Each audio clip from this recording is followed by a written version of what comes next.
Hinigpitan pa ng Dagupan City Agriculture Office ang monitoring sa mga ibinebentang bangus sa Magsaysay Fish Market.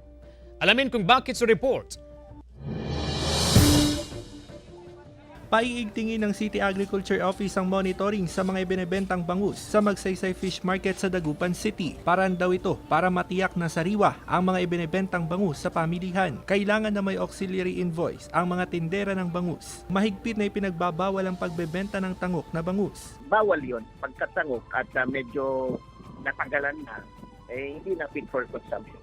Nasa 130 hanggang 140 pesos ang karaniwang presyo ng bangus sa Magsaysay Fish Market. Kung may panindaw mano na murang presyo, posibleng hindi na raw ito sariwa. Wala akong nababalitaan na fish kill. Pwedeng force harvest, inagapan na, hinarvest na. Hindi ko alam kung saan sila kumuha. Sa Magsaysay Fish Market rin nag-aangkat ng panindang bangus si June mula sa Mountain Province. May diskarte raw siya para malaman kung sariwa ang binibiling bangus.